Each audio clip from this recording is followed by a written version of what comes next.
played any pen and paper RPGs or anything like Neverwinter Nights or any of the D&D based games, or in fact actually pretty much any RPG, a hero class is one specific thing. Yeah?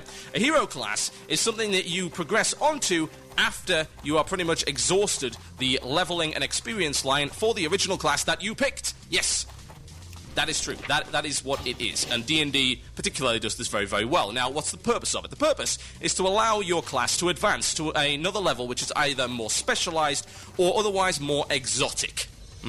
So, let's just take an example, pulling out of Total Biscuit's pen and paper RPG that I just created on the back of this receipt. Well, what is this receipt for anyway? I don't even like that. Ugh. Anyway. Total Biscuit's pen and paper RPG says, you are a mage, you get to level 20. What happens at level 20? You get to progress as a hero class. You get a variety of different paths to choose from. You could be a pyromancer, a hydromancer, all of this other good stuff, a necromancer. And that's your hero class. You sacrifice some of the general use of your class, some of the all-around utility and the flexibility to become something more powerful yet more specialized. Or otherwise more exotic. Something a little bit weird, yeah? Your standard classes, your warrior, your priest, your mage, they all upgrade to, barbarian or crusader or anything like that. That's how, at least that's the traditional way of viewing a hero class. Now, of course, you might come and back to me and say, well, that's only pen and paper RPGs. Well, you might think that, of course, if you hadn't played, pretty much anything by BioWare, which gives you the option of hero classes, prestige classes, stuff like that. Knights of the Old Republic 2, prime example. Mass Effect, more recent example. Even the D&D games, Neverwinter Nights, also give you hero classes and all that kind of thing. There's plenty of games, plenty of computer games specifically, that actually give you the option of creating a hero class. Now, what gets me about the fact that they've brought hero classes into the game is the fact that they didn't bring hero classes into the game. They brought hero class into the game, singular. Now, I'll probably get into the silliness of this a little bit later on, but the problem I specifically have, more than anything else, more than the whole, oh, well, it's going to be Flavor of the Month class, oh, well, there's going to be too many of them, oh, because everyone can get them, everyone can play them, and the fact of the matter is that nobody's going to be able to get into a guild as a Death Knight. It's going to be a pretty much worthless alt that's only going to be used for farming dailies. The real problem I've got with it is the fact that it isn't a hero class. It's not. It isn't a hero class. What is it a logical progression of? The answer is it's not at all. It's not a logical progression of anything.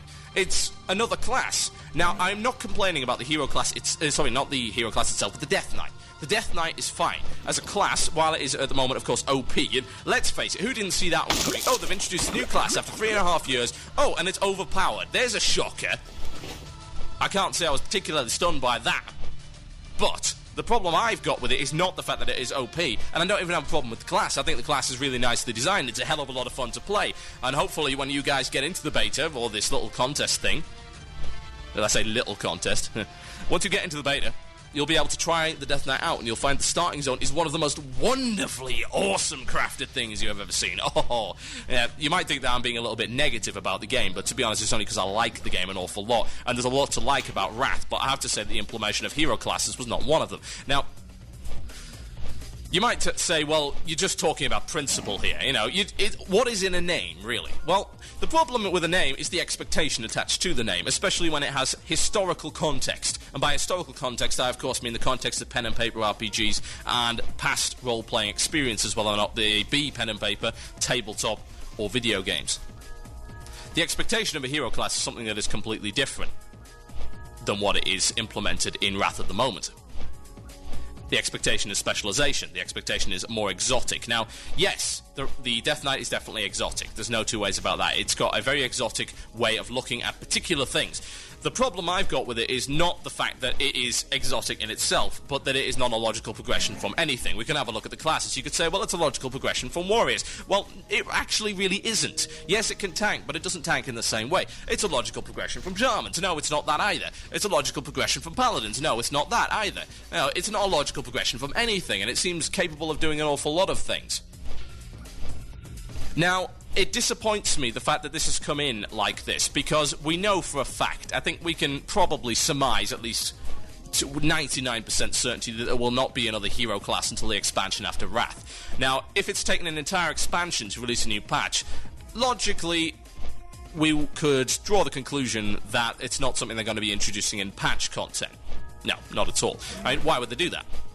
There's money to be had, and the Death Knight was billed as the biggest selling point of Wrath. And that confuses me more than anything, really. It's like a new class is the biggest selling point of an expansion, which allows you to add on to your existing character. So you're going to add on to your existing character by rolling a new one. But how? How does that operate? I mean, how does that work? It's the same with the problem that I had with them introducing new races in the Burning Crusade. For some reason, people think that's a selling point. It did. I mean, there was so much excitement over Blood Elves and Draenei. There really was.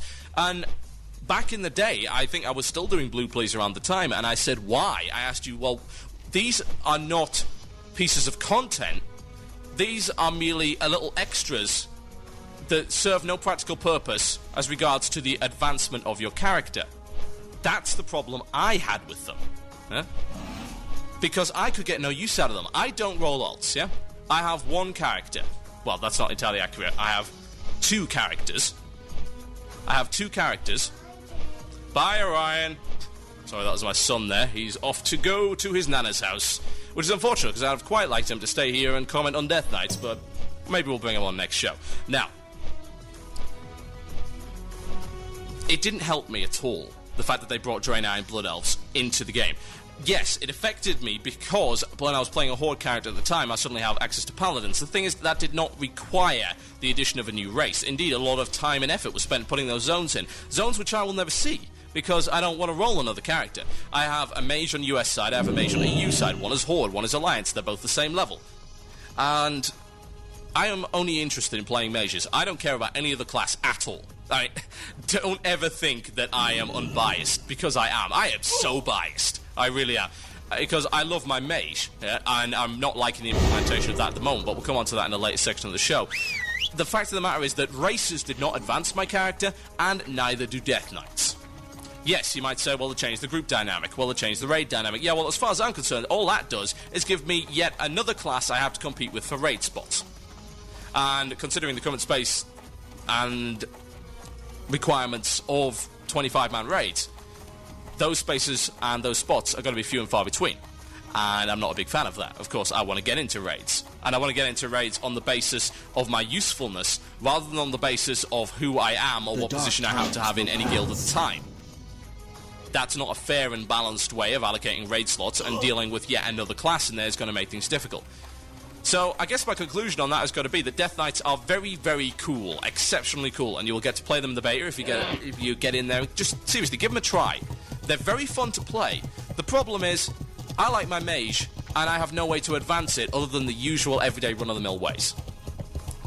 When I come back after the break, I'll be talking about what's the same and what's different in Wrath of the Lich King. I'm going to play some Captain Dan for you right now. This is Dead Mind's Battle, and I'll be right back after this. You're listening to Blue Please. My name is Total Biscuit. This is WoW Radio. Keep listening for your chance to win WWI cards. Enjoy.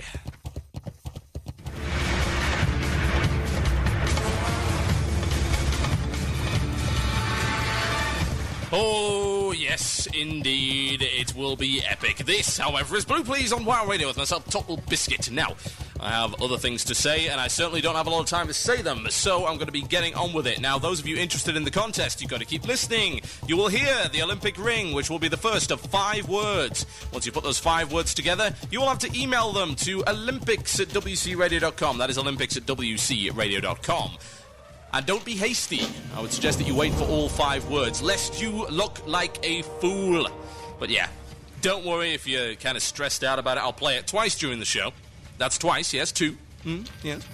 And you are going to know what it is. I mean, it will be pretty obvious, and you'd have to be an absolute fool not to know. Now, I'm going to go a bit general for the next 15 minutes, and I'm going to put this idea out there for you. And the idea is this. Wrath of the Lich King is the same as the Burning Crusade. And is that a bad thing?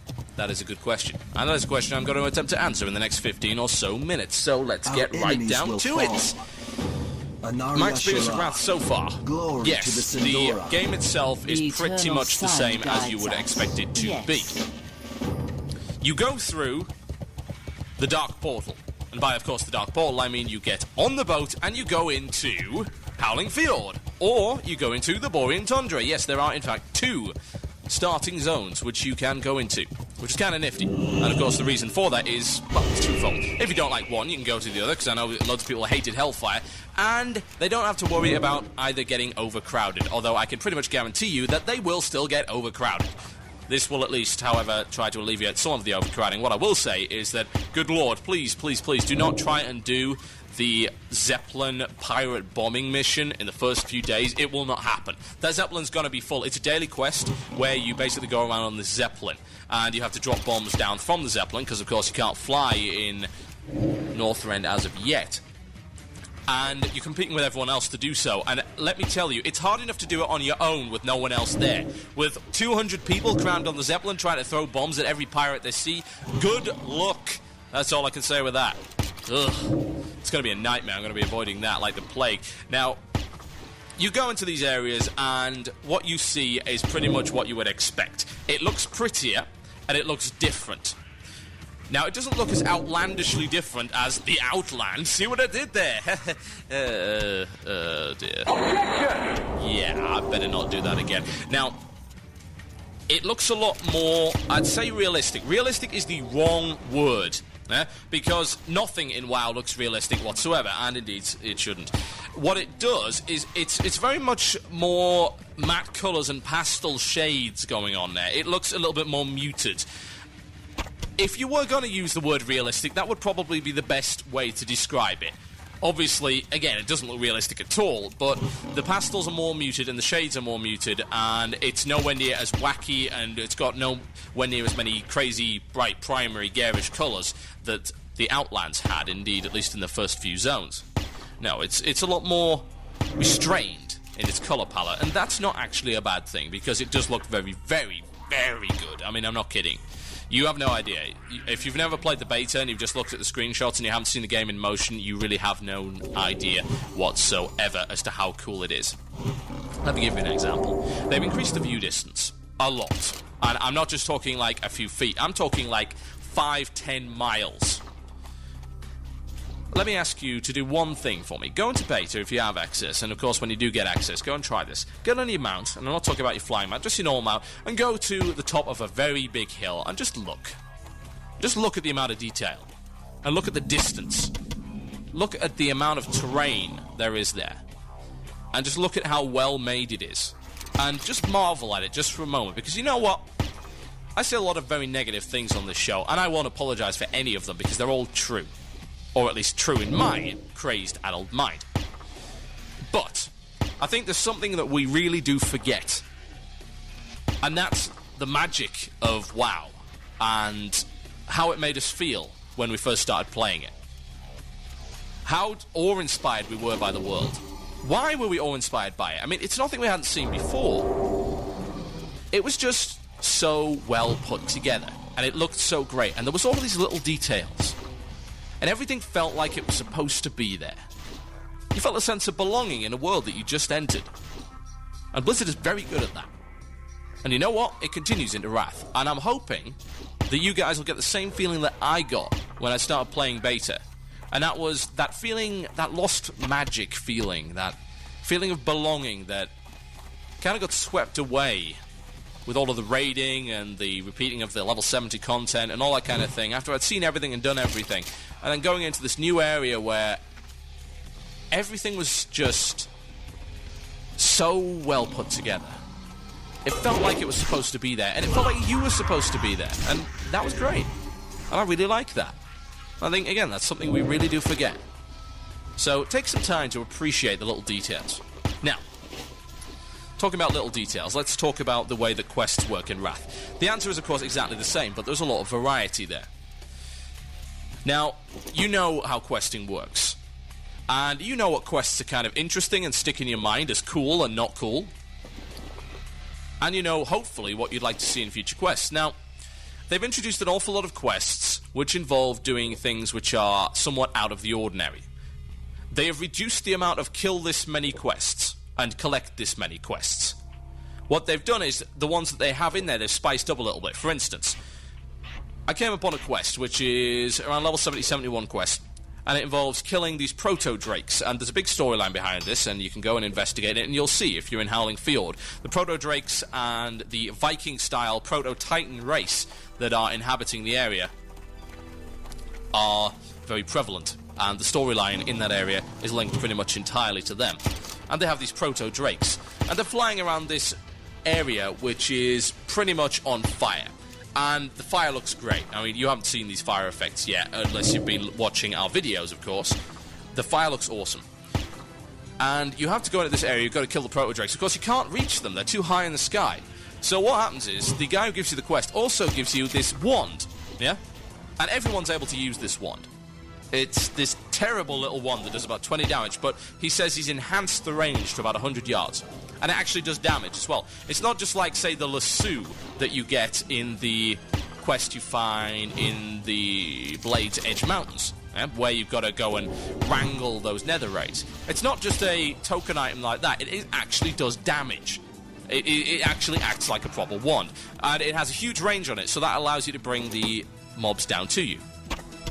And that, to me, is interesting, because it shows a little bit more thought being put into the quest. It's not a slapdash quest. They actually made it unique. And I will remember that quest for a long time, because it was unique. But that is not anywhere near as unique as some of the other quests that I found while I was wandering around in the Howling Fjord. There was a quest based around an area which is like a giant strip mine of sorts. It's a huge quarry-like area. And it's filled with dwarves from the Explorers League and gargoyles, which are attacking the dwarves. Now, there's a daily quest there. There's, in fact, several quests. And you are allowed to ride in a dwarven flying machine. And it's not just a flying mount. This thing handles entirely differently. It appears to be an example of what they're going to be doing with the siege engines later on, which, of course, haven't yet been implemented. The mechanics and the movement of the flying machine is entirely different to anything you've seen before. It's not like a flying mount where you have complete freedom of movement. This thing handles, yeah? It has a particular curve to it when you're trying to turn. Its turning circle is nowhere near as tight as a flying mount. And it has momentum, which is unheard of. I mean, you can just stop your mount at any time. This you can't. This is a flying machine. It's like a prop plane. So this thing has momentum. You can't stop it. You've got to just keep going with it, and you've got to swing it round, and the way that you pilot is very intriguing. Now, the first quest involves grabbing these bags of ore or gold or whatever, and you drag them up and you put them in this hopper, and you think, okay, that's okay. And you get the next quest, it's like, right, now we've armed it with machine guns and rocket launchers. Go and kill some gargoyles for us. And that's a daily quest. And you get rep for it and everything. Now, to me, that shows an awful lot more effort. Massive amount of effort being put into quest design to create something which is unique and interesting. Because, if anything, I think that's something that the TBC really had a problem with, and I don't think daily quests really fixed it either. They introduced the idea of bombing runs and then overused the idea of bombing runs. Like, how many bloody bombing runs do you want me to go on? This was interesting the first few times, but not so much anymore. And they seem to have taken the design philosophy that, yeah, questing can be inherently boring, but questing is a necessary evil because it's a lot less boring than grinding. Therefore, what we need to do is to capitalise on what made the game so successful to begin with, and that was the lack of grind. And yes, 1 to 60, there was no grind. And you guys that think there was, no, you did that by yourself. There were never a shortage of quests at any point up to level 60. I will say that hand on my heart. There were some areas that were a little bit sparse, but you could always quest. I quested all the way to 60. I did not grind at all. And that was a long time ago. I played from EU launch, and I was 60 a few months after that. So don't tell me that it was patch content, because it wasn't. Oh, if you read any of the reviews, you will see that questing was one of the big selling points of the game. A lot of people liked the questing, and pretty much universal acclaim for the quest system, saying, hey, this game has managed to take the grinding out of MMORPGs.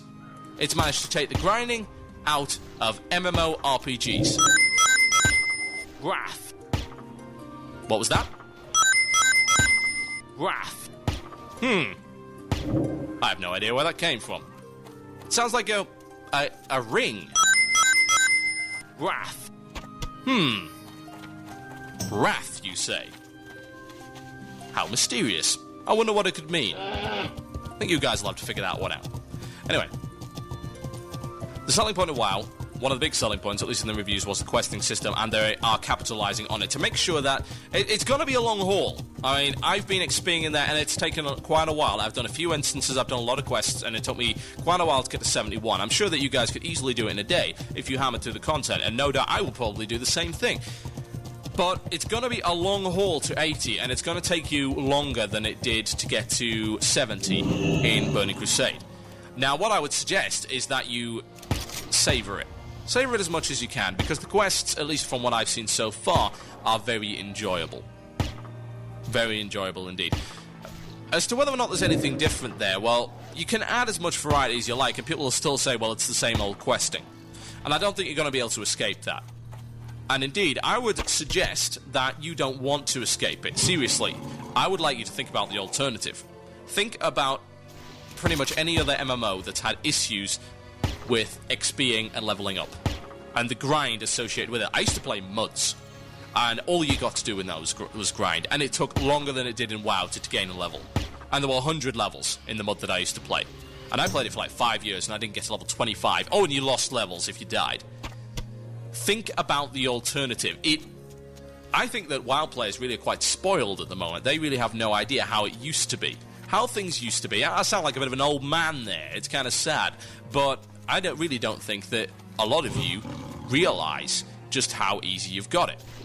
And I would suggest that you really do try and enjoy Wrath of the Lich King and the quests that are involved in it. Because as cynical as I am, I found myself smiling and saying, ZOMG, this is awesome, at a myriad of different things, and they were mostly associated with quests. Now, as regards to the instances, again, you can expect the same kind of thing. You can see our Wrath of the Lich King instance videos. We did 2 commentated videos for the first 2 instances. We plan on doing a few more later on. Utgard Keep and the Nexus, that's what we've got up there. Check out WCRadio.com or have a look on Warcraft movies, they have them. You can also have a look on Filefront, search for WoW Radio, and you'll find our videos there. Some well-commented runs there, and you will see that the instances are pretty similar to what you can expect. Utgard is a straight linear run. There is one gimmick in Utgard, and that involves the first forge room, whereby the entire room lights up in flames. And yes, you will say, OMG, this is awesome. I can pretty much guarantee that. You're not going to ignore it. And what happens is you have to kill forge masters, which unlock the various flame walls. So it's basically just a blockage system. It's nothing special, but it looks cool. Now, the Nexus is a non-linear instance with areas which just seem to be pointless and exist only for the purpose of giving you something to look at and things to kill.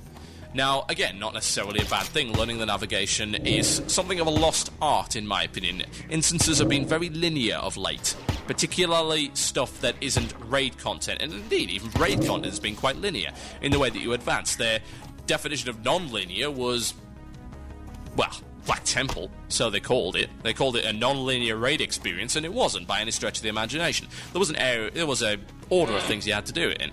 Now, as regards to the Nexus, there isn't really a particular special order that you have to do anything in. The first boss is actually the last boss, and you can't access him until you killed all the other bosses, because he's frozen in Carbonite. Yes, Tutamishka Solo. He's actually frozen, and you have to unlock him by clicking these different orbs. Again, nothing really new there. But I think the question you've got to ask is just how new do you want it? Can you reinvent the wheel? Because, as far as I'm concerned, that is not what WoW did in the first place. It didn't reinvent the wheel at all. It greased it a lot, it shined it, it gave it big, huge, stonking spinners. But it didn't reinvent it. Pretty much what it did was what everyone else had done, just better. And that's what I'd like to see continued, and as far as I'm concerned, that's what you're going to get in Wrath. Listen to Blue Please, myself, Total Biscuit. This is WoW Radio. I'll be back after the break with my soapbox and my grand idea. I'll play you some Nubcake news. I'll be right back after this. Enjoy.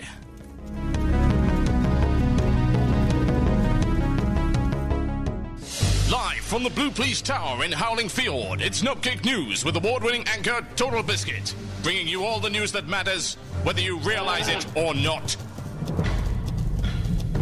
Good evening, I'm Total Biscuit, and here is your Nubcake News. Ever since the launch of the Burning Crusade, raiders have turned their backs on the fiery depths of Molten Core, the deadly spire of Blackwing Lair. the gates and Temple of Anchorage, which were in dire need of an exterminator, and the awe-inspiring necropolis Naxxramas, which players accurately described as a little chilly. With all eyes fixed on the terrors awaiting players in the dungeons of the Outlands, it's been difficult to say what exactly these old adversaries have been up to. The Azerothian neoconservative community is quoted as saying, "These extremists are a dire threat to our great civilization and must be wiped out for good." This seemed like a great idea, and our news team gathered swords, axes, and what appeared to be some kind of inflatable dinghy, and were all set to go when we were confronted by a spokesman from Liberals of Warcraft, a new community concern group who we are reliably informed is filled with communists and pinkos, perhaps communist pinkos. The spokesman is quoted as saying, "Oh, leave them alone." With such compelling testimony, our news team laid down their arms and went back to doing what they do best, playing DS and drawing penises in PictoChat. This reporter, however, will not be stopped by any low-down dirty liberals, and determined to narrate himself in the third person, set off himself to find out what's been going on. After many days of dangerous trekking that could have all been avoided if he'd just rolled a mage, he arrived at the Molten Core, where we now bring our correspondent Total Biscuit live on the scene. Total Biscuit? Yes, thank you, Total Biscuit. I'm standing here now in the middle of Molten Core, and while it's still as pleasantly warm as ever, the entire place appears to be deserted. So you can confirm that you are not in fact being eaten by a core hound at this very moment. Yes, Total Biscuit, I can in fact confirm that. The eating, the gnawing, the screaming, and the horrible fiery death is conspicuous by its absence. Thank you, Total Biscuit. We go now to Senior Wildlife Specialist Total Biscuit, who's been poking around in the Temple of Anchorage. Yes, thank you, Total Biscuit. I would ask you to keep your voice down, but see, there's absolutely nothing here. Our investigation reveals that the temple appears to have been fumigated. There are no traces of life, indeed. All we found was this note on the fridge. They had a fridge? I am reliably informed that they kept Viscidius there in a jello mold. Wait, didn't raiders actually kill Viscidius? How could he have been in the fridge the entire time? No, Total Biscuit, no. Nobody ever killed Viscidius. That's why you didn't get your Silithid femur. Would you stop reminding me of that? Why do you sound like me, anyway? Budget cuts. We couldn't afford a second reporter for this farcical feature. We're still busy trying to repair the fourth wall. Total Biscuit, what does the note actually say? It seems to say, lost our jobs, couldn't pay the rent, got evicted, out looking for work. P.S. We hate you all. Thank you, Total Biscuit. That was most illuminating. Onward we went, venturing to our final destination, Naxxramas, where we discovered a most peculiar sight. Reporting live from the scene, it's Robert Horton. Just kidding, it's Total Biscuit. Total Biscuit, what we have here is the site of the Naxxramas Unemployment Agency, whose slogan appears to be, "We'll get you back on your feet," or wings, or tentacles, or big swirling fiery thing. What the hell is that anyway? A vortex. I guess it's a vortex. Could be a cloud. No. Definitely a vortex. Concise and to the point. Have you been able to see what's inside yet? Not only that, but I've been able to interview several of the applicants. Well, how did you manage that? Isn't this live? You only just got there. Total Biscuit, please. Do you really think we have the budget for live? Everything's pre-recorded these days. Even you. But, how could that be? Total Biscuit, please. I don't expect you to understand. You're just an idiot. Just trust me on this one and roll the tape. I'm here at the Naxxramas Unemployment Agency, where it appears there's a huge line of legacy raid bosses. Oddly enough, I can also see a few encounters from the Burning Crusade here, maybe trying to get a head start on finding new work. The applicants appear to be filling out forms and answering questions for the employees. Let's see what's going on. Name? Your heart will explode. Mr. Explode, do you have any experience in the areas of heavy lifting, plumbing, or agricultural research? Your friends will abandon you. Ah, social worker. Great. Fill out I-376-B and file it in the blue box. Next. Name. Oh, for God's sake. Security, get this firelord out of here. He's melting the necropolis. Eventually, we managed to find the manager of this busy establishment, Mr. Kel'Thuzad, who we are reliably informed likes to be called Kevin around the workplace. We sat down with him for a chat about the purpose of his business. Well, you see, Naxxramas used to be the talk of the town. Everyone would come here to try their luck. The place was jumping. The undead were feasting happily on the flesh of the innocent. Everything was great. That is until they opened that damn portal. Suddenly, there's nobody to be seen. Nobody's trying to steal my epics, kill my minions. Hell, even Mr. Bigglesworth's feeling safe again, and let me tell you, that cat needs discipline. Sure, I hate it when he dies, but if he doesn't, he chews on the damn carpet. Do you have any idea how difficult it is to get a repair guy up here? They keep demanding hazard pay. Ridiculous. The only person I've seen past year was my grandmother. She knitted me this cardigan. Said it was a bit chilly up here. I like this cardigan. Do you like this cardigan? It looks a bit garish to me. I said, do you like this cardigan? Best cardigan I've ever seen. That woman is a goddess. She's dead. Oh. Hasn't stopped her from knitting, though. No, you never could keep the old girl down, even with arthritis. So, Kevin, let me ask you a question. Where exactly are all these old bosses working? Well, we here at Naxxramas believe in sharing the wealth and the plague, so they've all come to work for me. We're getting a second chance thanks to Lich King, splendid old chap, so we think they should too. For you? Wait a second, how many bosses does Naxxramas have now? 73.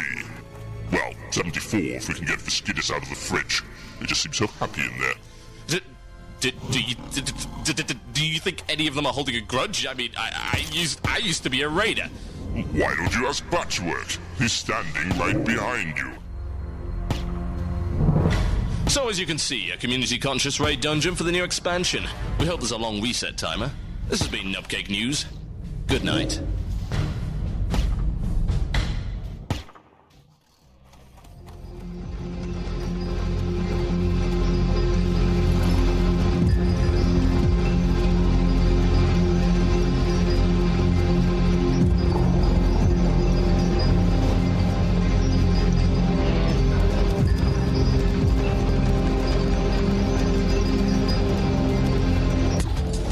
Oh yes, the sounds of Foreigner, cold as ice. I am truly down with the kids, as it were. This is Blue Please, my name is Total Biscuit, and we're talking about World of Warcraft, as you might expect. Now, I said I've got a big idea for you, and I wasn't actually kidding. Now, while I was stuck offline for a week, I decided to sit down and think about, well, what is the biggest problem I've got with WoW at this point in time? And my answer came almost immediately, and it was PvP, or the current state of it.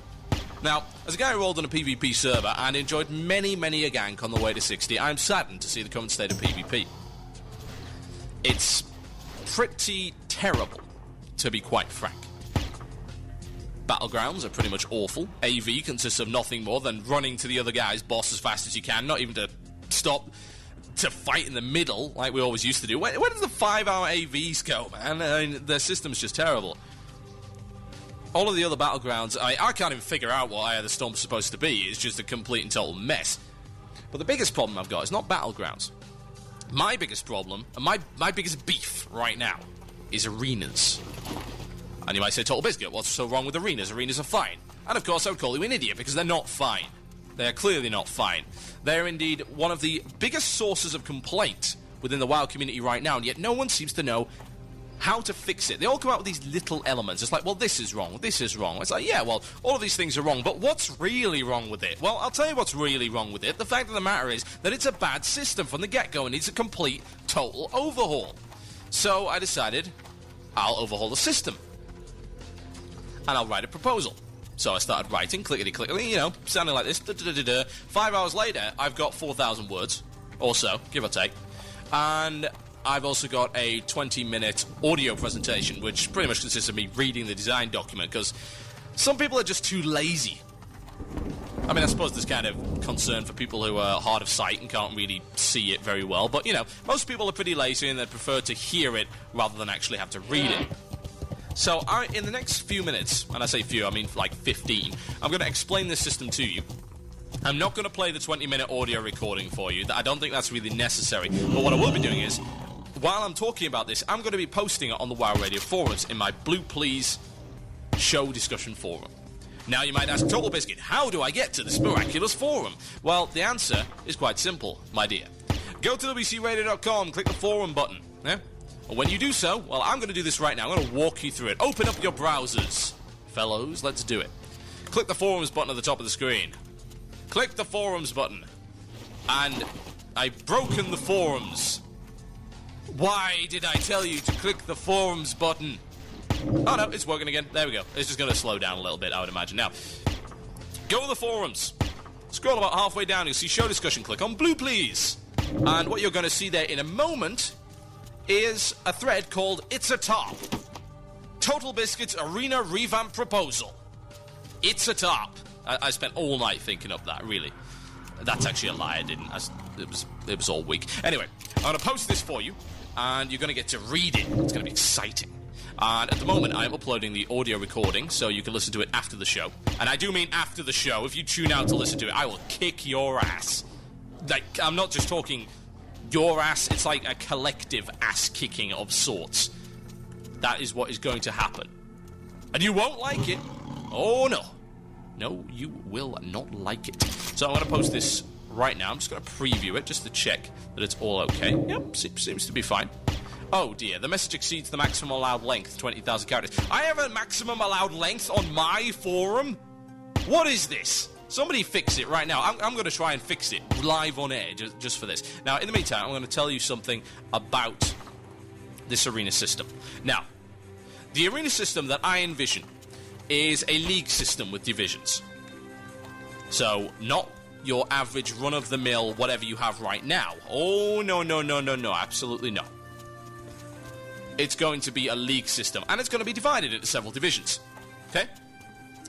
Anyone who has seen the English soccer, or the proper word football leagues, will know exactly what I'm talking about. Teams are divided down into divisions based on their individual skill, and they compete with teams which are a relatively, and I do say relatively, similar skill level. Yeah? Now, what this allows, of course, is for competition within a cross-section of a skill level, and what you're going to see is relatively evenly matched games. Yeah? Watching, say, Swansea Town versus Manchester United is going to be pretty dull. Why? And this is a football metaphor, if you hadn't already guessed, so the Americans are not going to understand it. Why is that not interesting to watch? Well, unless you like watching a game which consists of nothing more than a completely horrible sound thrashing, then you're not going to enjoy the game. And I would hope that you don't like that, because that's really boring, guys. I mean, come on. You know, do you really want a boring game? No. I want to watch an evenly matched game. Yep. At least as evenly matched as you can get. Yeah? Not entirely evenly matched, because that's never going to happen. You're never going to get a thing which consists of two completely evenly matched teams. It's not going to happen. What you will get is a game which is relatively similar. Yeah? Relatively. Now, that's okay. So, and I've posted this thread, by the way, guys. You can go check it right now. Go check my forums, wcradio.com, click the forums button at the top of the screen. You can see my idea, and you can read it in full. Now, you're going to ask me, well, how do we divide the players? Well, that's quite simple. Currently at the start of every season, we've got a kind of qualifying phase. And it's not really a qualifying phase. It's, if I could say that word on air, I would say it's a cluster beep. Yeah? Or in fact, I'm going to try and censor myself. It's a cluster. Yeah, it's that. It's a complete mess. Now, why is it a complete mess? Well, basically, everyone's rating gets reset to 1,500, yeah? And what you have is you've got a big dog-eat-dog kind of phase for the first few weeks until the teams distinguish themselves again. And what that basically involves is, every season, anyone trying to get into the system gets their ass thoroughly kicked, regardless of skill, because they're beaten down by players with both more skill, more organisation, more experience, and more gear. And that sucks for anyone that wants to play. So what you have is, you've got to take the biggest problem factor that is causing imbalance out of the equation. Now, you're going to ask me, Total Biscuit, how do you do that? I actually waved my hands in the air there just to kind of enunciate my point. Well, here's the thing that you do. You remove gear as a part of the equation. Now, this is currently done in tournament settings, but it's not done in everyday play, which boggles the mind. Now, this is the biggest thing which is causing imbalance in arenas, besides class imbalance, which, of course, has to be fixed. The biggest problem that's causing imbalance between teams is gear. Now, what do? Well, you give everyone the same gear. And you say, Total Biscuit, that's ridiculous. I disagree. Now, during the qualifying phase, I would suggest that everyone that is in this qualifying phase, and this can start sometime after level 80, right, give them like a month after the first guy hits level 80 to start the qualifying phase. Everyone gets a set of qualifying gear, yeah? For free. An entire set. I'm not kidding. They give it to you for free. And you say, Total Biscuit, that's stupid. And I respond while saying, ha! But it doesn't have to be good gear. It just has to be PvP gear. So they give you the set, and you go into the qualifiers, and you've got to play 10 games a week. Yeah, at least. You can play as many as you want, but you've got to play 10 games a week. And your win-to-loss ratio is what dictates which division you go into. The guys who won 40 games, lost none, yeah, they'll be going to the top division. Now, they will be competing with the cream of the crop. Yeah? And there'll be, say, 3 other divisions, and anyone that doesn't get all of the games, or does really, really badly, goes into the bottom division. You split it down via percentiles, yeah? Bottom 25 go into the bottom division. And by 25, of course, I mean 25%. 25% after that, they go to the next division. All the way up to the top division. Now, once you get into that division, the first season will begin. And that season will issue you a set of gear, 8 pieces and a weapon, based on what division you are in. So, let's say we've got divisions A, B, C, and D. If you are in Division D, you get a set of Division D gear straight away off the bat for free. Okay? And you're looking at me saying, has he gone mad? And I'm like, well, hear me out. The gear doesn't have to be great. Yes, I want them to use it in PvE. I want them to experience PvE. Feel free, use a PvP gear in PvE and see how far it gets you. I want these sets properly balanced, yeah? And each division's going to have a slightly better set of gear. And, of course, by the time you get to the top division, you're going to be having some really kick-ass gear. Probably about the equivalent of the Season 4 gear you've currently got. Now, here's how the divisions work. Based on your performance during a season, and I want to shorten each season to 4 weeks, yeah? 4 weeks, based on your performance, you will either stay in the same division, or if you're in the top X%, you will be promoted to the next division. And the bottom X% of each division gets relegated at the end of every season. They go down a division, yeah? At that point, the next season begins. Now you say, well, if seasons begin so soon, then surely these guys are going to be getting new gear. And I'll say yes. What they're going to be doing is they're going to get their gear updated slightly, very slightly. Now, the problem I've got with season gear right now is the idea is every season it's supposed to keep up with PvE to some degree. Problem is, seasons are so far apart that you really can't accurately judge what the current state of PvE is. So you end up getting gear that is ludicrously overpowered or ludicrously underpowered one way or the other. Now, if you do slight updates every month, you can keep the balance reined in. Now, the idea of having the same gear is to ensure that you have balance, yeah? But that's not to say, of course, that your gear is not going to change as you go up and down divisions. You're going to get better gear. Now, depending on what division you are in at the time, depends on what level of gear you have. So say you started off at Season 1, you started off in Division D. You play Division D for 3 seasons, yeah? By the end of Season 3, you have a set of Division D Season 3 gear, yeah? And then you get promoted to Division C, yeah? You now have a set of Season 4 Division C gear.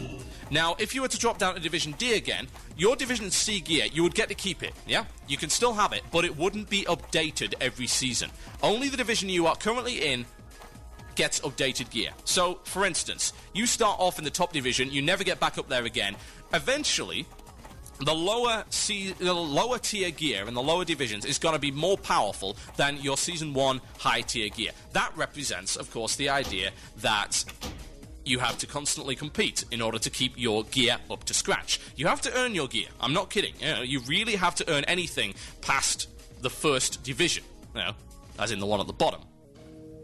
And you still look at me saying, well, Total Biscuit, why are you giving these guys gear for free? Well, they're not really getting gear for free at all. The gear they get down in the bottom division is going to be pretty ass, yeah? It's going to be the equivalent of Dungeon Blues around level 78 to 80, yeah? And it'll get minor updates because, of course, Blizzard is going to bring in more Dungeon Blues that are better than the previous Dungeon Blues, blah, blah, blah.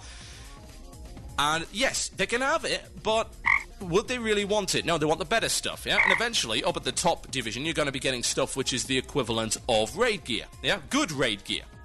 Now, you say, well, Total Biscuit, they're getting a full set of raid gear. Yeah, and you have any idea how hard people are going to fight for that? Yeah. This is something that people don't really realize when it comes to balancing PvE versus PvP. It's not the same, and you can't balance it the same way. You are never going to have an equivalent. People who play PvE, and I've said this, I've been guilty of saying this as well.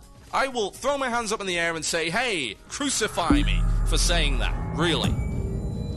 It's not the same. I've always claimed that, yes, you should have to put in the same amount of effort. It's not going to happen because PvP and PvE are different things. One is more time-consuming than the other. One is more skill-based than the other. One requires cooperative play more than the other.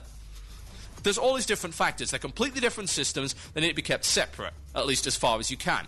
So, yeah, I have no problem. As a PvEer, as a raider primarily, I have no problem with top division players getting gear that is equivalent to my cool, hardcore raid gear. Because they're having to compete hard to keep it, yeah? I never lose my gear. My gear doesn't disappear. And theirs doesn't either. But if they want to stay at the, the edge of the razor, the right top of the curve, the apex of perfection and achievement in PvP, they have to keep competing and they have to keep doing well. And when it comes to arenas, in my opinion, gladiatorial contests should not be based on gear, they should be based on skill. So people who are competing against each other should be wearing similar, if not identical, gear. And it should come entirely down to their team makeup and their ability to play as a team. And their ability to play their class well. Now that is an esport right there. The current system? You want to claim that's an esport, Blizzard? Well, I'm going to tell you that it's not. Because who cares, really? You can't relate to it. I don't want to watch tournament play because I can't relate to it. When I'm getting my ass kicked in arenas with PvE gear on or whatever, or struggling to get my Season 1, I do not care that these guys over there are playing what is effectively not the real thing. It's fake. Tournament play right now in arenas is fake. Because they're giving you all gear, whereas the reality of the situation is that nowhere near everyone is playing that way. Everyone is playing in a way where you've got unbalanced gear, and you're coming up against teams which are vastly superior to you, and that's not good. It's not balanced, it's not equal, it's not competitive, it's terrible. And no one is going to take your esports seriously, unless you bring about a system whereby people are competing with similar, if not identical, levels of gear, and they are competing to go up or down in divisions, so they can get better gear that way. And it will be based on their achievements, not on their ability to attend 10 games a week and lose them. Now, if you want to read about my stuff and my idea, you can check out my forum, wcradio.com. I will be posting this on the WoW forums after the show, and I will be putting a link to that post in my post on the Blue Police forum. I would like you guys to comment on it. If you have questions, problems, queries with it, please post in that thread. This is a campaign, folks. I'm going to be mentioning this over the next couple of weeks. I would love for this to get implemented. Now is the time. Now is the time for this to change. Because this system could be great, and arenas could be awesome if Blizzard takes it by the horns and says, look, our current system is broken, let's fix it, let's do something radical. You'll listen to Blue Please here on WoW Radio with myself, Total Biscuit. Here's some Enter Fire 'em into battle, and I'll be right back after this. Enjoy.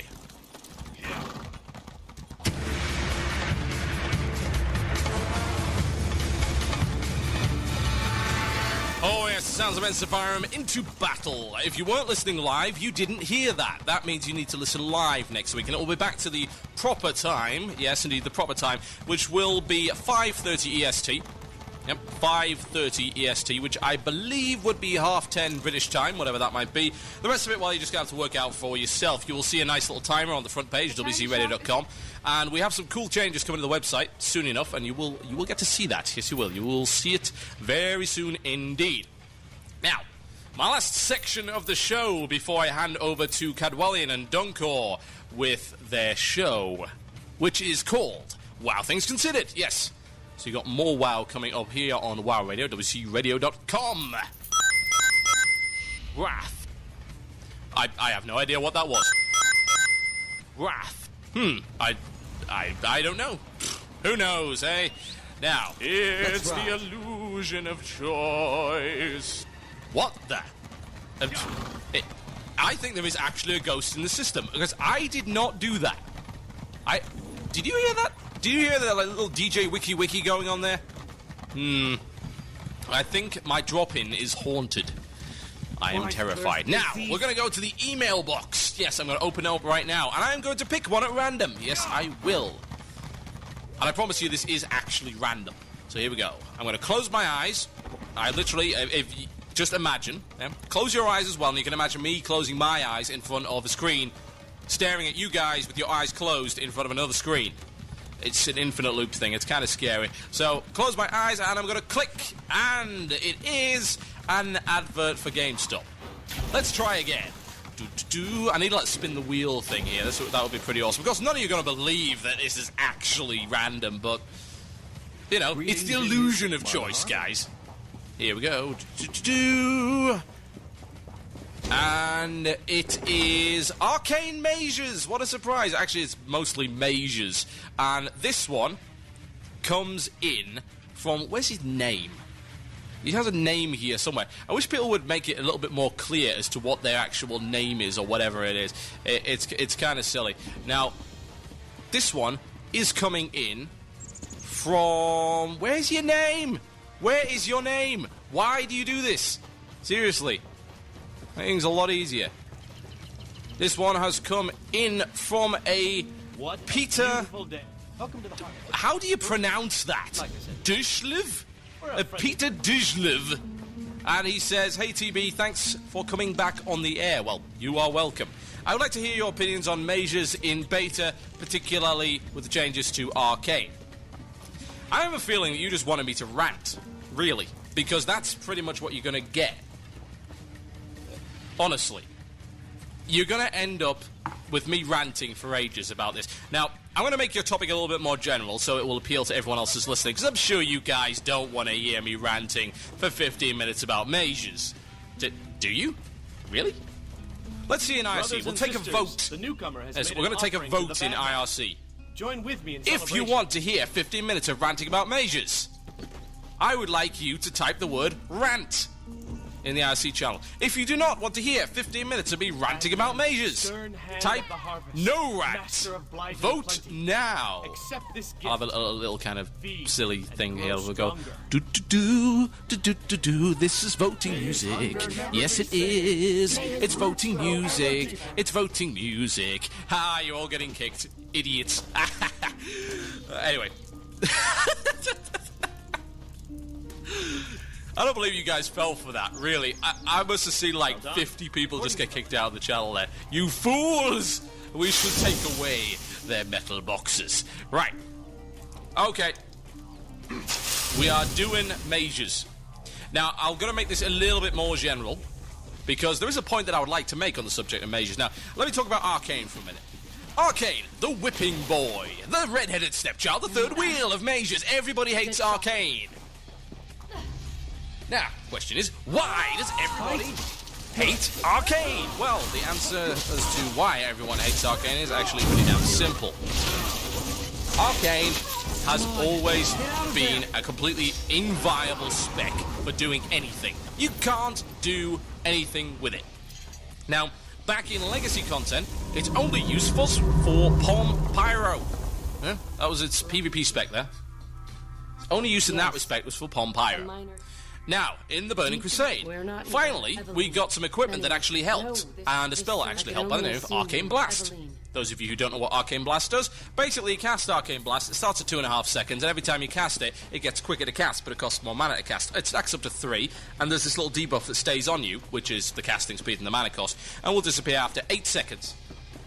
Yes, 8 seconds. Now, with 2-piece tier 5, a Shadow Priest, and good enough gear, you could do a nice rotation. 3 Arcane Blasts, 1 Arcane Missiles, and a Scorch, which actually worked pretty damn well.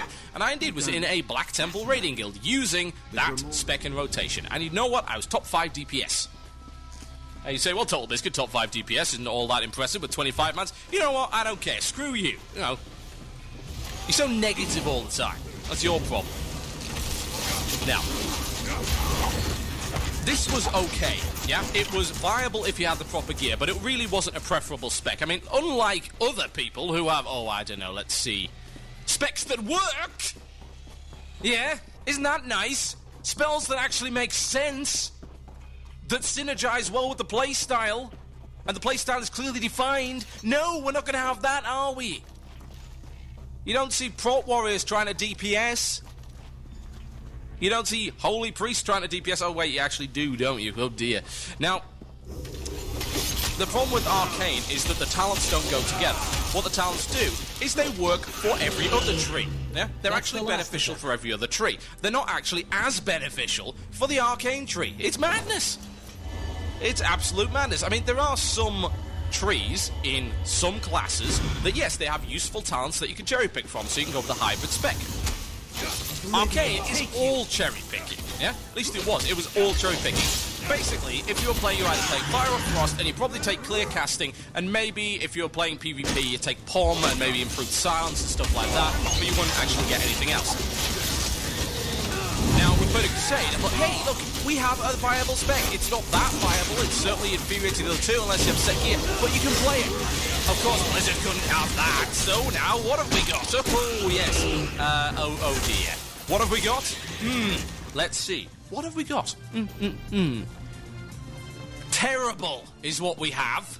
An entire sack of terrible. It's the kind of thing that I could swing over my shoulder, write swag on the side of it, and no one would even bother to arrest me. No, because it's that bad. It's so terrible that I couldn't possibly be stealing it.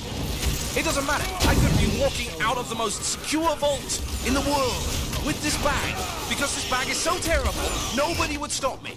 I could walk into Fort Knox with this bag, come out with millions of dollars worth of gold bullion, and it wouldn't matter, because this bag is full of fail, of terrible, of bad, of awful, of absolute, mind-bogglingly hideous decisions. Now, let me explain what I mean. Now, when Wrath Beta first came out of the woodwork, I logged into Wrath Beta and I checked out the Arcane tree, because I've been playing Arcane as a raiding mage before I retired my mage, and I thought, hey, this is pretty cool. What do we got? Well, they've moved a lot of the stuff around. They've given us a nice instant cast spell with a short cooldown, which is pretty good. It's pretty good. Arcane Blast is the same, but they've made it do more damage because of talents. They've removed the increased mana cost on Arcane Missiles and stuff like that, and all this other cool stuff. And they added a talent called Potent Spirit. And they added another talent called Student of the Mind. Now, anyone who's played Arcane Mages will know that mana regeneration is a must. Now, you can get mana regeneration as an Arcane Mage, more so than any other class, because there is a talent to allow you to do so. 15% mana while casting. Yes, Arcane Meditation. We love it.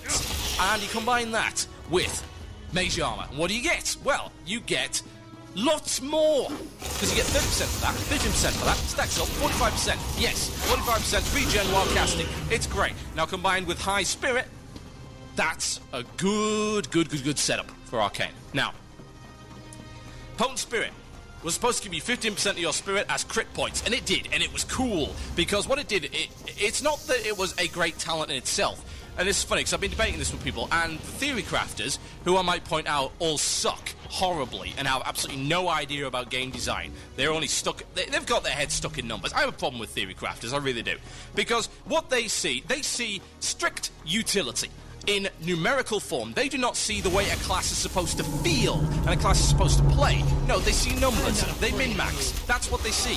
And for people that like that, great. But don't stick your grubby little theory crafting mathematical fingers in my arcane pie, because you're ruining it. You can argue the Potent Spirit is a bad thing, because it's not, it wasn't very good. Yeah, at level 70 it's not very good, but have you seen the amount of spirit that is on gear in Wrath of the Lich King? Loads of spirit. Tons of it. Mountains of it. I picked up a green robe that had like 65 spirit on it, and it wasn't just that, it had like 36 spell damage and 50 stamina. That's a lot of spirit. And the blues have even more on it. That's just at level 70. I can't imagine how much spirit you're going to have at level 80. So yeah, that would work out pretty well. And of course you get your 12% extra spirit from Student of the Mind. So it's multiplicative synergy. It's a good thing. Synergy is a good thing. It encourages Arcane Mages to take a specific path of gear, which is correct, yeah? Arcane Mages have to take Spirit, yeah? Because otherwise they can't regenerate enough, and we're a very high mana conservation spec. We really are, yeah? So the idea of this synergy was to encourage Arcane Mages to go down this path of gear, and I was cool with that. I don't care if it wasn't necessarily good, because it felt right, yeah? It felt like for the first time the Blizzard had given Arcane Mages a break, and they provided the synergy required. And they said, right, we see, we know, we understand how the spec's supposed to work. So we're going to give you talents to help you out. And we're like, yay! And then we're like, oh, you've just taken that talent out, haven't you? And completely ruined everything. You moved Potent Spirit down so that everyone else could poach it. You changed Arcane Impact to Spell Impact so everyone else could poach it. You moved a whole bunch of other talents down so everybody else could poach them. And you replaced Potent Spirit with Arcane Flows. You want to know what Arcane Flows does, guys? Reduces the cooldown on Arcane Power, Invisibility, and Presence of Mind by 30 seconds apiece. POM, in instances, Oh, it's great! Every 30 seconds more, I can palm sheep! Wonderful! That's fantastic! Well, Or I can use Arcane Power, which drains my mana even more. And of course, I'm not going to take Spirit Gear now because I don't have Potent Spirit, and I've got the Student of the Mind, but it's okay because everyone else has got Student of the Mind, so everyone else is going for the Spirit Gear now, and even though they don't actually need the Spirit Gear, they're going to take it anyway just for the sake of it, and, you know, I don't have anything anymore. You know, I don't have anything to call my own as a spec. You know, you can look at stuff and you can say, hey, that's Feral Druid Gear, hey, that's Balanced Druid Gear, hey, it's all of that stuff. This is Prot Tank Gear. And you can't look at anything and say that's Arcane Mage Gear anymore because Potent Spirit was taken out. And I don't care if Arcane Flows is technically mathematically better because it's not good synergy.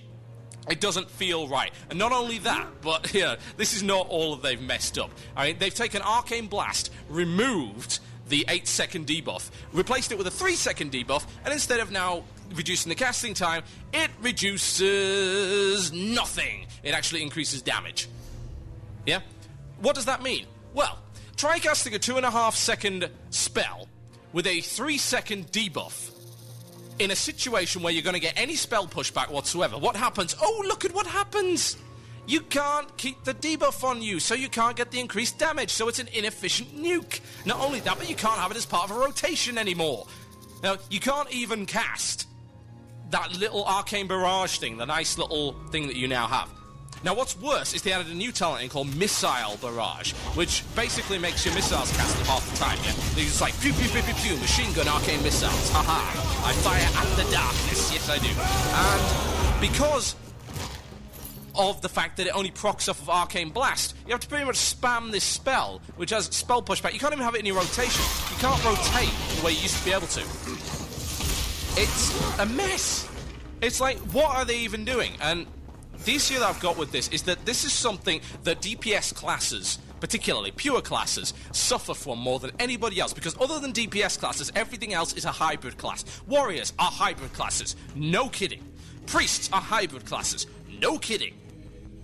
Everyone else is a hybrid class except for pure DPS classes. And always, always, always we find a tree that is not as useful as the others. Because they just like they don't seem to realise the different ways of doing damage. It's like, well, it's obvious. If this class is doing healing, this class is doing tanking, and this class is doing DPS, and then you've got a class which does all three, it's obvious. Each tree is dedicated to that different role. We just do damage, yeah? That's all we can do. And we want different ways of doing it, otherwise we get bored of the class. It's already bad enough hammering one button in an instance. It just seems to me they need to go back to the drawing board with DPS classes in general and take a long, hard look at the mechanics of doing damage. Come and take us! Because right now Arcane Tree is a mess, and as much as I'm loving the Wrath of the Lich King beta, I do not want to be involved in that spec right now because it's embarrassing. Because who in their right mind would really take that? My name has been Total Biscuit. This has been my first episode of Blue Please. Feel free to comment on the forums. Check out our other shows at WCRadio.com. And right after this, we'll be having the one and only Wild Things Considered with Cadwallian and Dunkor. Thank you ever so much for listening, guys. It's been awesome. I hope you tune in next week at... what is it again? Yes, 5:30 EST. It'll be awesome. It will, in fact, be... epic. Good night.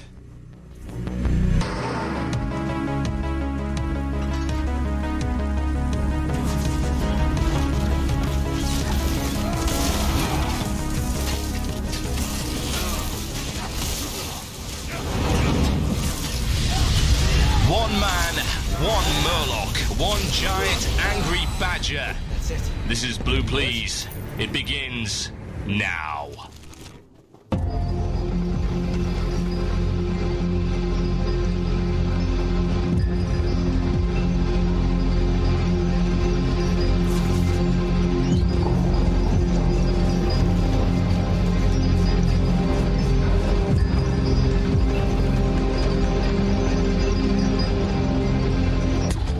Yes, indeed, folks. You are tuned into the one and only Blue Please here on WoW Radio with myself, Total Biscuit. Welcome, welcome, welcome to the show. And what a wonderful show we have coming up for you today. And there are an awful lot of listeners here, so the nerves should be getting to me, which makes me a little bit more hyper, a little bit more excitable. That's kind of not necessarily a good thing, but there you go. Coming up in this week's show, we have the one and only Nupcake News. This is coming up later, and of course, something you've all been waiting for, at least I hope most of you have been waiting for, the announcement of the winners of the Pass the Torch contest. We have not one, but not two, but 20. That is 2-0. That's 0-2 backwards.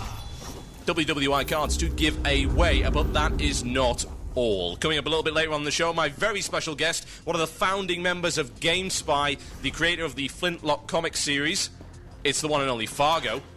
He'll be coming on live on the air to answer your questions and mine a little bit later on in the show. And if you want to ask him questions, you have the opportunity to do so. All you need to do is log into IRC. What is IRC? It's Internet Relay Chat. It's a place where we sit and chat all day for no apparent reason. You can be there too. You can be one of our little clique. And not really so little anymore. Go to irc.mmoirc.com. That's # or pound WOW Radio. That's the channel name. If you have an IRC client. If you have an IRC client, I'm sure you know what to do. If you don't, well, there's an easy way to do it. Go to our website, click the IRC and chat button at the top of the screen, or download MIRC. That's mirc.com. And put in the details I've just given you. That's irc.mmoirc.com, # or pound WOW Radio. Now, there will be 3 people taking questions and relaying them onto me. Those people are our IRC reps, our beautiful assistants, none of which I would want to see in a dress. Got to get that out right now, just to make sure you guys don't get confused. Those 3 people are Cooked Auto, MT, and Zephyric. That's Cooked Auto, MT, and Zephyric. Those are our 3 IRC representatives. If you want to send a question into Fargo for the second part of the interview today, you can do so. You got to get in IRC to do that, though. So get in IRC, that's irc.mmoirc.com, # or pound WOW Radio. Okay, I think that's enough of that. Now, how do we start Blue Please? Well, we start Blue Please by playing a brand new sound effect. Yes, I did say a brand new sound effect, so not an old one like this. Even though I really, really like that sound effect. Definitely not something like this. Vegeta, what does the scouter say about his power level? No, in fact, I have this. That sounds like it's mail time. Here's the mail. It never fails. It makes me want to whack my tail. When it comes, I want to wail.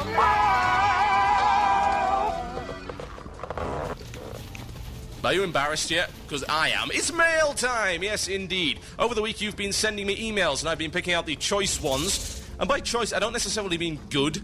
I just mean like, wow, they really sat down and spent the time to write this. Now, if you want to enter mail time, you've got approximately 10 minutes to do so. You can send me an email, and if it's good enough, and if I have time, I will read it. Yes, I will. Now, the first email I got over the course of the week was beyond bizarre. It's beyond odd. It's just unbelievably silly in pretty much every respect.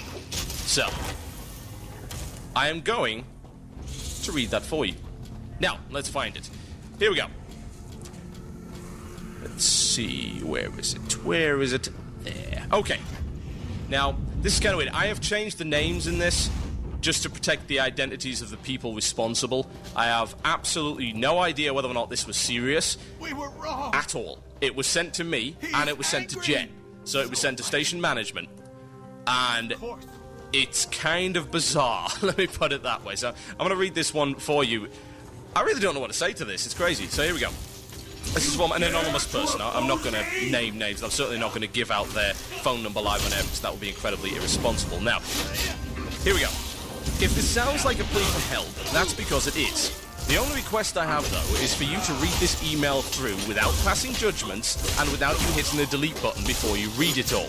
My boyfriend, who we will call Bob, and his 2 brothers have been playing WoW for 2 years. They are pretty good, considering I know nothing about the game, except that his brothers get mad whenever Bob isn't playing because of me. Honestly, I've never been supportive of Bob's playing, seeing how it is kind of, dare I say, all the time. Eventually, I've come to understand that this game was more than a game to Bob and his brothers. 5 years ago, all of Bob's family were shocked to hear that his dad was having an affair. After the divorce of his parents, Bob's family spiraled out of control. Nothing ever seems right anymore. Everything was falling apart. I don't think they've ever really recovered.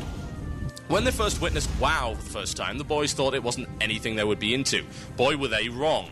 They found WoW, like most, an escape. This escape could never replace what was going on in reality for them, but it could lessen the blow and take their mind off what's been haunting them for years. WoW had become their safe haven. Now, Bob is a great, great guy. His brothers are amazing. They have very little to their name, so they can't afford to move out. Bob is between schools right now and waiting for acceptance to a film school. Bob never asks for anything and rarely buys anything for himself. When he told me about BlizzCon, I honestly thought he was kidding. I guess not. His eyes lit up when he told me about it, and I could see that this was something he was really passionate about.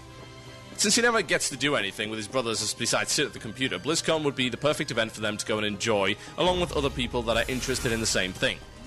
When tickets went on sale, Bob was willing to spend his last $300 for the month and buy the tickets so his brothers and him could go. Unfortunately, the site was down half of the time, and Bob was only able to place an order but not confirm it. Needless to say, tickets sold out instantly. It was the one thing that I have ever seen Bob get so excited about. He was willing to spend the rest of his money just to get there. It broke my heart to see him like that. This is where I need your help. Due to my recent events, Bob is furious with me. I, to say the least, effed up and possibly ruined our relationship. Now, if he doesn't want me back, I want to know that he got to go to BlizzCon with his brothers. And if I could be the one to help him, that would mean everything to me. Because he is everything to me. It's funny, because the game we always fought about is now turning out to be the game that I need to help me win him back. Please help me. Now, I must say, what am I exactly supposed to say to that? I mean, that is possibly either the most elaborate phishing attempt I have ever seen, to the point where they actually put in their phone number at the bottom. I kid you not, their phone number of all things. Their actual phone number. And real name at the bottom of the email. Or it's a desperate cry for help, which, honestly, we can't do an awful lot about. Now, we'll be talking about the BlizzCon ticket to back a little bit later on, and it's indeed this email that kind of got me onto this subject and got me thinking about BlizzCon tickets and the amount of people that must have been disappointed by the whole thing that's been going on. But this is just crazy stuff. I mean, what are you supposed to say to something like that? I mean, really, it's insane. But if this is true, then I must say to the anonymous person, my heart does go out to you. Unfortunately, we don't even have enough BlizzCon tickets to get ourselves there, let alone anybody else at the moment, so I'm afraid you're going to have to ask elsewhere. Now, if any other fan sites got a hold of this and they're listening to the show right now, please email me, themurloc@gmail.com. That is themurloc@gmail.com. Let me know, because I want to know whether or not this has gone out to everyone, or whether this is actually a genuine plea for help. As I kind of feel a little bit guilty for not being able to do anything about it. So it's an incredibly good phishing attempt, if it really is one. Now, on to more emails, yes. Now, this is kind of along the lines of generic fan mail, but you know what? It's kind of nice to have it every now and again, so I'm going to read it out. And this one is from a fellow by the name of Corpse Bride on Twilight's Hammer EU, and he says this: Hello, TB. I don't know where to start. Let us see. I've sent you an email earlier, but after you returned with Blue Please, I felt I had to thank you for the work you do around World of Warcraft. I can honestly say that you are one of the reasons I play WoW still. Because when I'm tired, I sit down and tune into WoW Radio and log on to WoW. There you are, and the other shows. My view on this game is a hardcore one, and I care very much about the game in general. But I'm not able to raid hardcore. Too late in the expansion, so no need for an undergeared mage, even with Spellfire. When I started playing around patch 2.2/3, yes indeed, I'm a very new player, I was playing a hunter. Yes, I was a huntard. I sat and played my level 19 hunter, trying to catch up on knowledge with people around me. They just downed Vash, or maybe that was later, I really can't remember. But I wanted to play the game while learning, so I heard about podcasts, and I honestly don't know how I did it, but I stumbled over Blue Please. Well, I don't know how you did it either. Why would you stumble upon Blue Please for educational podcasting? About as far away from that as you could possibly imagine. Anyway, he says, I listened to this every time I could, so I just sat playing my level 19 hunter, hearing you ranting about AQ and such stuff. I honestly didn't know what you were talking about, but it was interesting. Yeah, if you heard me ranting about AQ in the Burning Crusade, then yeah, you wouldn't have a clue. By now you may have realised I'm not English, I'm Norwegian. Any flaws in my English and grammar can be helpfully be sent to the Norwegian school system. Well, you know what? To be honest, that's better than 95% of the emails that I get as regards to grammatically. Now, he says, continue on, I hope that I haven't bored you yet. I play my mage Corpse Bride on Twilight's Hammer EU. I've yet to clear anything but Karazhan. I've re-rolled the Shadow Priest. Yeah, I know, not real DPS. It's probably boring, but would you give a shout-out to me and Jelani on Twilight's Hammer? It would really make my day. Well, there you go. I'm a nice person, see? I actually go out and say, hey, you know, fan mail, let's read it. Well, yeah, it's kind of nice to receive stuff like that, but yeah, I don't know why, it always confuses me why people talk about, well, I listen to podcasts to learn how to play the game and all that kind of thing. Well, Yeah, I think, to be honest, my podcast is most guilty of not helping you play the game. I mean, out of all of the podcasts out there, I think mine is probably the worst when it comes to telling you how to play the game. I mean, a little bit of history. The only class I've ever played in WoW is a mage, and I played it from day one launch, EU. And I've played a mage on EU side, Alliance, and... Actually, no, it was Horde. And then I played American side on Alliance side. So I've got 2 mages, both level 70, one retired, one not. And literally, that's the only perspective I've ever really seen the game from, aside from discussing with my wife and guildmates. You know, that I have a very, very narrow perspective on how WoW should be played. So when it comes to educational value coming out of these podcasts, you're really not going to learn anything. All you're going to learn is the fact that old, jaded WoW players tend to be very, very cynical about things, and to be honest, that's not necessarily a bad thing, because it is nice to be able to criticize the game. It's not like you don't like the game. No. If we didn't like the game, we wouldn't be playing it, but the fact of the matter is that the game can get a little bit boring, and it's flawed. I mean, it really, really is flawed. It is clearly flawed. There's a lot of problems with it, and it's nice to be able to hear from someone who actually is willing to tell you what the problems are and maybe how to fix them. You know, that's just how the community works. So, well, there you go. Now, let's go to our mailbag and see if we've got anybody else. Yes, apparently I am gay. That's from Pete Barron. Yeah, I think he's a little bit jealous, you know. I'm sorry I'm married. I really, really can't be with you right now. I'm sorry. You know, that one night with the Hypnol, I mean, I apologize. It was a mistake. Honestly, I mean, we all do things that we really didn't mean to do. And, you know, just that one night I was off my face, completely drunk, and, you know, the whole penis thing, very, very sad. But anyway. Now, we've got another email here from Maurice, who is the proud raid leader and officer of Andromeda, Stormrage EU, and he's saying, "Hi TB, I was wondering if you had time to share your thoughts on the mage raiding outlook in Wrath of the Lich King with the current talent and spell propositions. I'd especially like to hear your thoughts on the future of Deep Fire build for PvE and whether or not you find Frost Firebolt and the Elemental build which accompanies it an exciting new option or just a shift away from Deep Fire towards Elemental." Well, I've already kind of covered this last week, so I'll just go briefly into it. Right now, you can look at what all of the big guilds say, and I'm not even just talking about the big guilds. I mean, a lot of raiding guilds are saying that mages right now, at the current state of play, even in TBC, are not very good, and the Wrath of the Lich King expansion right now is really doing nothing to fix it, because they bungled Arcane. Some of the talents in Frost are just ridiculous, and they really don't help you with raiding at all, and Living Bomb is just probably the stupidest thing I've ever seen. I think they've tried to be a little bit too general with the trees, and as a result, it's very difficult to get a good build that doesn't actually involve using Frost Firebolt. I think they've come up with this new gimmick and said, hey, we've got Frost Firebolt here, that means you can go hybrid, and pretty much everyone's going to end up going hybrid. To be honest, it's a little bit too early to say. I'm going to be brutally honest here, it's way too early to actually make a sound commentary on it. But all I can say right now is that they really do need to rethink what they're doing. As a DPS class, I've often seen with a lot of puzzlement the fact that hybrid classes always seem to get good talent revisions, to the point where they make it very, very clear what each tree is supposed to do, and the talents synergize very well together. When it comes to actual pure damage classes, it's not really the case. You've always got trees that are just not quite as useful in meaningful content, and of course by meaningful I mean either arenas or raids, which are the two things which really matter in WoW, and everything else is just fluff that can really be done with any spec, just at varying different speeds. So it's always really got on my nerves, to be honest, that they can't figure that one out, and I really do hope they manage it with Wrath. You know, we're giving them a chance for TBC, and they did manage to make some of the trees more useful than they had been, but it seems to be a lot more focused on hybrids than pure damage classes, and as a pure damage class, I am blatantly biased, and of course that upsets me. Now, just before I go to the music break, I've got to tell you that, yes, if you want to enter the Pass the Torch contest, you've got about 15 minutes. Yep, that is 15 minutes to do so. I will allow you to do that. Now, if you want to enter, this is what you have to do. Go to our front page and check out, there's a link there. It's wcradio.com/entry.php. Now, if you've already entered, I would recommend that you not do this, because if you do, you will be banned from the contest. Yes, indeed, we have like 5 or 6 systems in place to ban you from the contest if you try to double verify, so please don't do that. Right so, you, go to entry.php. If you haven't already entered, this is only for the people who haven't already entered, fill out the form and make sure you put your country and your valid postal address, and in the entry box, put the 5-letter secret phrase that we've announced over the course of this this week. Put it in there. You've got 15 minutes. Follow the instructions. You'll then get a verification email. You've got to go through all of that. Better be quick about it, because I am going to be closing the box in 15 minutes' time after the next Talkie segment. Yes, indeed. You're listening to Blue Please here on WoW Radio. Coming up very, very soon, live interview with the one and only Fargo, creator of Flintlock Comics and one of the founding members of the GameSpy Network. I'll be right back after this, folks. This is a little bit of Captain Dan. Sea Monsters. Enjoy.